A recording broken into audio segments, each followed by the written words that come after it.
Bonjour à tous, bienvenue à vous dans cette nouvelle vidéo. J'espère que tout le monde va bien. Aujourd'hui, je vais noter les éléments SMC sur une échelle de 5. Donc, tout en haut, ça va être les éléments que je considère comme très efficaces sur les graphiques, qui sont très pertinents pour mettre en place des stratégies de trading, qui sont très pertinents pour aller chercher un edge, un avantage sur le marché. Juste en dessous, je vais mettre les éléments qui sont utiles, où on peut en faire quelque chose d'intéressant. En dessous, les éléments intéressants.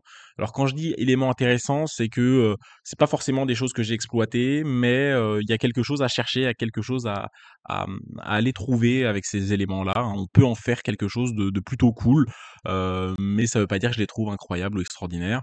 Ensuite, les éléments plutôt neutres où j'ai pas trop d'avis et on n'a jamais réussi à me montrer que c'était très intéressant de trader avec, donc je reste plutôt neutre. Et puis les éléments où je suis convaincu que c'est vraiment nul, nul au carré, c'est que l'élément on peut rien y faire, il sert à rien, c'est du bullshit total. Donc voilà. Je vais noter les éléments SMC, je les ai pas tous mis parce qu'il y a 70 noms dans le trading SMC ICT. Il y a des noms qui reviennent, qui veulent dire des éléments un peu différents. Au bout d'un moment, je me suis limité à 10-15 éléments. Donc pardonnez-moi si je les ai pas tous mis parce que franchement, j'ai mis OTE par exemple, mais j'ai pas mis Premium Discount parce que bon, c'est du Fibo, c'est un peu la même chose. J'ai mis certains éléments, j'en ai pas mis d'autres. Il en manque certains, mais voilà, vous m'avez compris. De toute façon, il y a 90 noms. Au bout d'un moment, on n'en peut plus. Faut bien prendre certains éléments puis les noter. Première chose et puis la deuxième chose que je voulais vous dire, c'est que cette vidéo, c'est un avis, c'est une opinion. Donc aujourd'hui, il y aura de la subjectivité.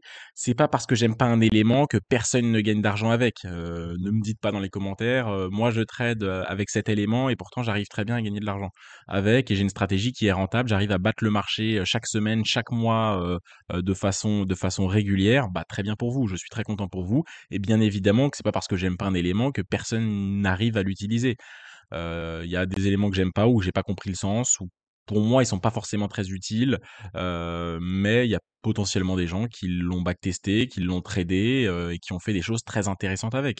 Voilà, ça restera, cette vidéo, un avis, une opinion, et en fait, ça sera très subjectif, donc voilà. Mais encore une fois, donnez votre avis dans les commentaires, faites votre tier list avec les éléments que j'ai mis pour voir si on est d'accord ou pas. On peut avoir des désaccords, il y a pas de problème. Le débat est ouvert, le trading n'est pas une science exacte, hein, on peut arriver, à un même résultat de plusieurs manières et c'est ça qui est beau dans cette activité. Je commence directement, avec, un élément, qu'est-ce que je vais choisir? Je vais commencer par les break of structure ou change of character.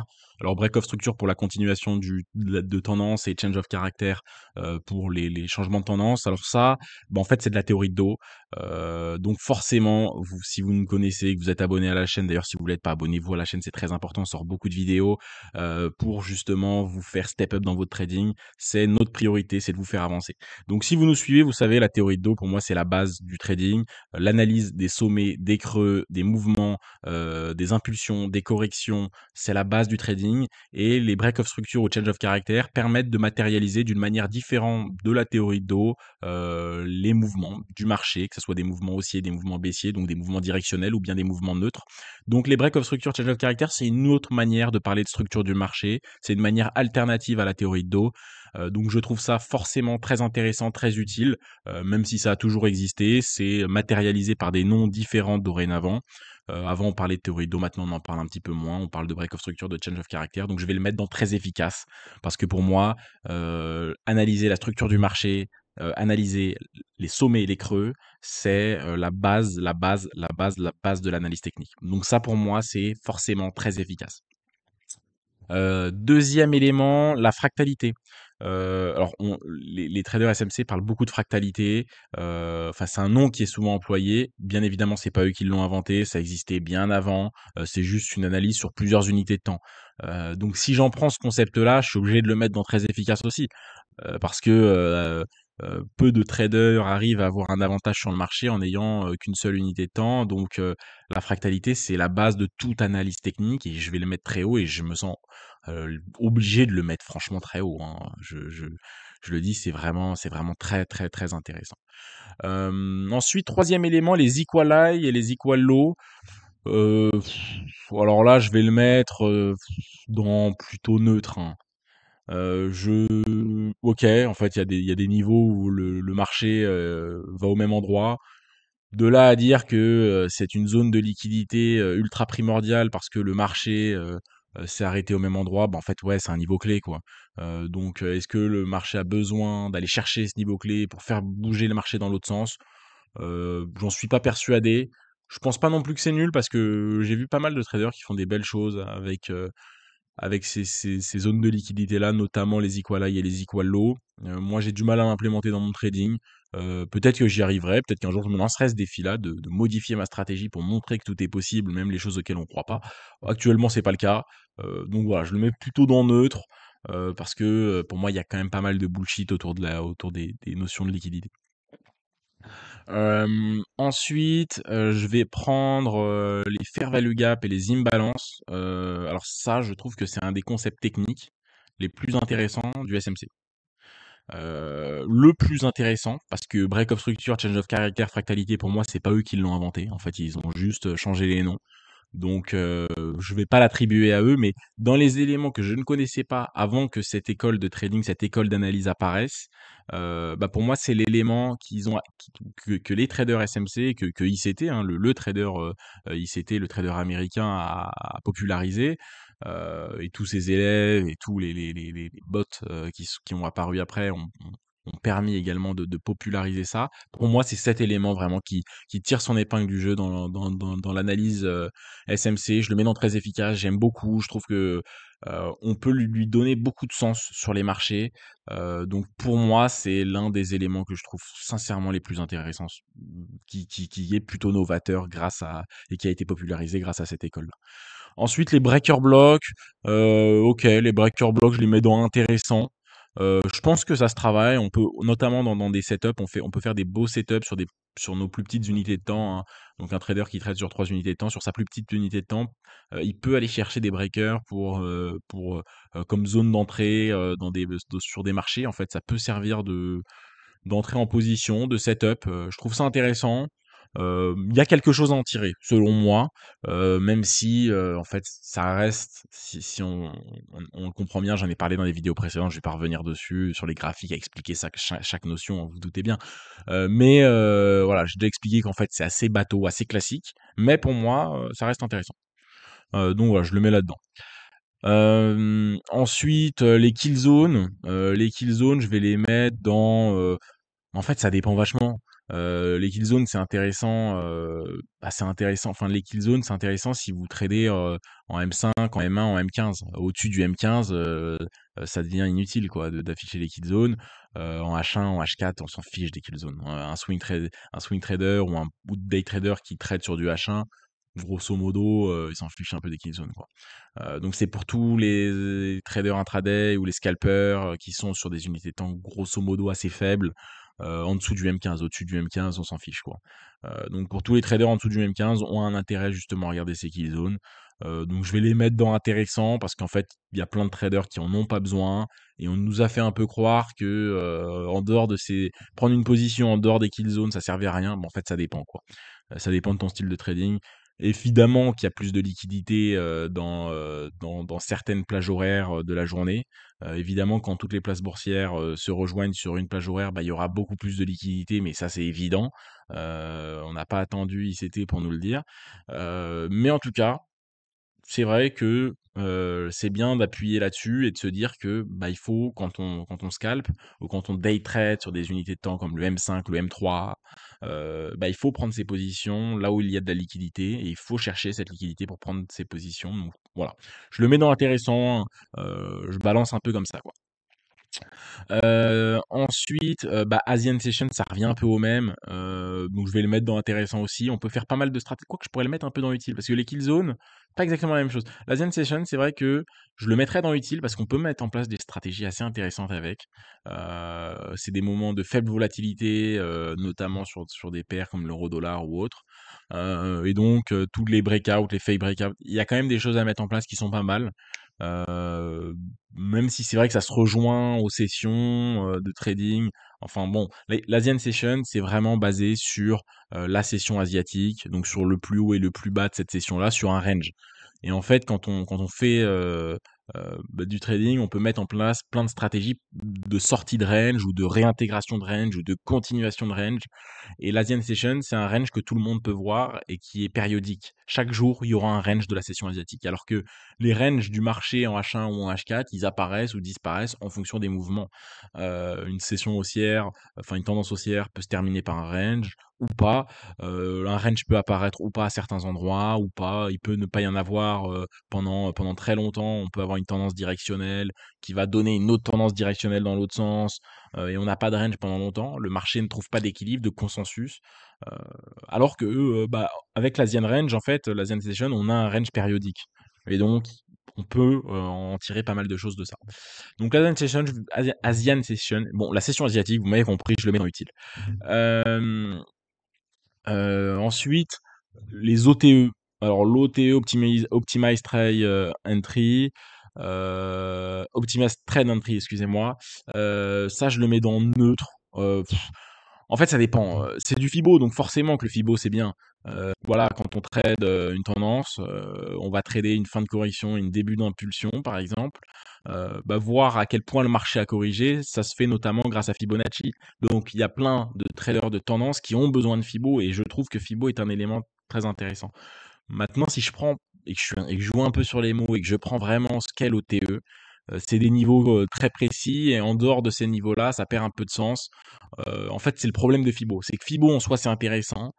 Mais ensuite, il y a une tonne de gourous qui prônent pour leur niveau de Fibo et qui vont dire ce niveau de Fibo, il est bien, il faut trader les 62 trucs, il faut trader les 50, il faut trader les 38,2, les 38, je sais pas quoi. Et en fait, il est arrivé en disant tous vos niveaux de Fibo, ils servent à rien, c'est ces niveaux de Fibo maintenant qu'il faut utiliser.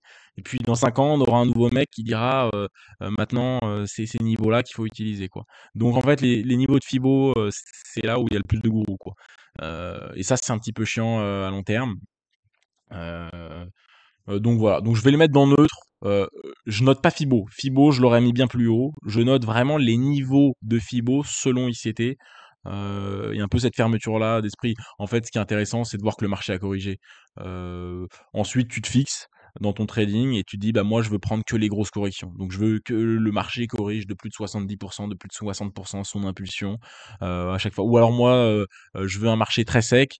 Ou non, plutôt je veux un marché qui a des mouvements un peu plus lents, qui corrige un peu moins fortement, et je vais prendre plutôt ces impulsions-là. Donc là, je vais être sur des niveaux de Fibo un peu différents. C'est ça qui est intéressant avec Fibo. Les niveaux de gourou, ça on s'en fiche. Donc je vais le mettre plutôt dans neutre, et j'aurais pu même le mettre un peu en bas. On va rester là-dessus. Ensuite, les order blocks. Les order blocks, ça je vais le mettre haut. Ça c'est alors order block ou supply and demand, hein, les zones de supply ou les zones de demand. Ça c'est vraiment des éléments très intéressants. C'est des zones que j'adore trader. On a fait plein de vidéos dernièrement dessus. J'hésite entre très efficace et utile. Allez, je vais le mettre dans très efficace parce que franchement, il y a une tonne de stratégies qui peuvent être faites dessus. C'est des zones qui sont assez évidentes sur les marchés, et c'est génial à trader. Donc moi, je le mettrai là-dessus. Euh, Ensuite, Wyckoff. Alors Wyckoff, je suis désolé, mais c'est nul au carré, c'est nul au cube, c'est nul. Wyckoff, c'est nul. Alors, je parle pas de l'investisseur, du trader que c'était, je parle pas de toutes les théories, des autres théories, hein. Je parle du Wyckoff comme on nous l'enseigne dans le SMC. Je parle du week-off, accumulation, distribution, mais alors pas l'accumulation et la distribution que moi j'enseigne et que moi j'applique et que moi j'utilise. Je parle du week-off, les schémas de week-off, quoi. Les schémas qui sont très précis, que tu peux voir plus ou moins partout ou parfois plus ou moins nulle part. Ces choses qui sont très abstraites, qui prennent pas grand chose en compte sur le marché. C'est vraiment de la théorie. En fait, la plupart des gens qui vont vous parler de Wyckoff vont le faire avec des schémas. Très peu de gens vont réussir à l'appliquer sur les marchés en mettant en place une strat vraiment très intéressante avec Wyckoff. Il n'y a pas grand monde qui trade Wyckoff de façon intéressante. Alors c'est très beau de façon théorique, Là, c'est génial, on peut faire des explications incroyables. Mais quand il s'agit de les trader, de mettre en place des strats ou d'en parler directement sur les graphiques, ça perd de son sens, selon moi, hein. Il y a peut-être vous allez peut-être me montrer un mec qui fait des vidéos incroyables sur Wyckoff et qui trade Wyckoff de façon incroyable. Je l'ai dit en début de vidéo. Moi, je suis pas non plus un énième gourou. On peut me contredire, je l'ai dit, hein, le trading, c'est pas une science exacte. On peut avoir un avis différent, de moi, il y a pas de problème avec ça. Dites-le, faites votre classement, hein, dans les commentaires, hein. Mettez une ligne pour chaque truc et notez les éléments, pour voir justement, où est-ce qu'on a des points de discorde ou pas, ça peut être très intéressant. Donc Wyckoff, ouais, moi je le mets dans le nul au carré. Très théorique, pas grand-chose à tirer dessus, voilà. Moi je le mets franchement dans nul. Ensuite, il reste pas énormément de choses à noter. Les liquidity void, bon, encore un nom très complexe. En fait, ça j'aime bien parce que moi j'en parlais avant sur les noms de zones d'aspiration. En fait, ça peut se rejoindre également avec du market profile, par exemple. Il y a des niveaux sur le prix où le marché accumule et il y a des niveaux où le marché va avoir des impulsions très franches, va avoir de l'aspiration très franche. Et généralement, ces zones se font écho. Une zone où il y a eu très peu d'ordre, ça va être une zone où que le marché ne va pas avoir, enfin, va passer, va franchir très rapidement. Alors que les zones où il y a des grosses accumulations d'ordre, bah, c'est des zones où le marché va avoir du mal justement à transpercer. Les zones de range se font écho, les zones d'aspiration, les liquidity voids se font écho. Donc en gros, les liquidity voids, c'est un peu des gros fair value gaps, des grosses imbalances, quoi. Un gros FVG, en fait, c'est un liquidity void. Maintenant, bon, voilà. Moi, je trouve ça intéressant, ces zones-là, pour analyser le prix. Donc, je vais le mettre dans intéressant ou utile. Allez, je vais le mettre dans utile. Ensuite, les pièges et les manipulations. Donc, tout ce qui est trap et tout. Euh, Parfois, il y a des très bonnes idées qui sont derrière ça. Mais rien que pour le fait de se dire que le mec trade avec 500 euros, 1000 euros ou un compte FTMO en démo et qui pense qu'on va venir manipuler son stop loss, manipuler son entrée, manipuler son je sais pas quoi, je vais le mettre dans le nul. Parce que penser qu'on est la cible de BlackRock, en fait, on en devient un peu débile. Donc pièges et manipulations et tout ça, je parle des traders. Alors maintenant, les gens ils mettent de plus en plus de relief. Même les vidéos sur YouTube, on en parle beaucoup moins. Il y a 1 an ou 2 ans, au début de SMC, c'était vraiment ce marketing-là qui était prôné avec le SMC. C'était vraiment les gros pièges, les grosses manipulations, quoi. En gros, là c'est un trap pour les retail, les institutions viennent les piéger, et puis ensuite ils vont aller là. Donc moi je parle vraiment de cette narrative-là que j'aime pas du tout. Encore une fois, il y a des gens qui vont dire ça c'est un trap, mais qui vont te montrer en fait un pattern technique qui est très intéressant. Il y a des gens qui peuvent dire bah le breaker block c'est un trap en fait. Alors que le breaker block, je trouve ça intéressant. Le pattern graphique derrière, je le trouve intéressant. Mais la narrative piège, manipulation, elle me saoule. Mais encore une fois, il y a des gens qui se font ces narratives-là. Ils savent, je sais pas s'ils sont persuadés que c'est vrai ou que c'est pas vrai, mais en tout cas, ils en sortent quelque chose de très intéressant. Et se persuader à quelque chose, parfois, ça peut être aussi intéressant pour trader, hein. Ça veut dire qu'on a une ligne directrice et qu'on la lâche pas et qu'on n'essaye pas de voir ailleurs. On se dit, bah ça, c'est comme ça que les marchés évoluent. Moi, je m'en persuade. Et puis, on arrive à aller chercher un avantage sur le marché de cette manière-là. Et puis, la dernière notion, la notion phare finalement, la notion de liquidité. En fait, c'est une notion un peu complexe à classer, parce qu'elle est utilisée un peu partout, un peu dans les break-off structures, les shosh, les imbalances, les order blocks, les breaker blocks, enfin, les equal high, les equal low, tout est liquidité. Donc je l'ai prise parce que je me suis dit: «Je peux pas faire une tier list, enfin noter, faire le professeur sans noter la liquidité». Le problème, c'est que, je vais être assez neutre, je suis désolé, mais en fait, il y a des gens qui en parlent très bien, des gens qui en parlent très mal, des gens qui l'utilisent très bien, des gens qui l'utilisent très mal, et en fait, on trouve de tout et son contraire là-dessus.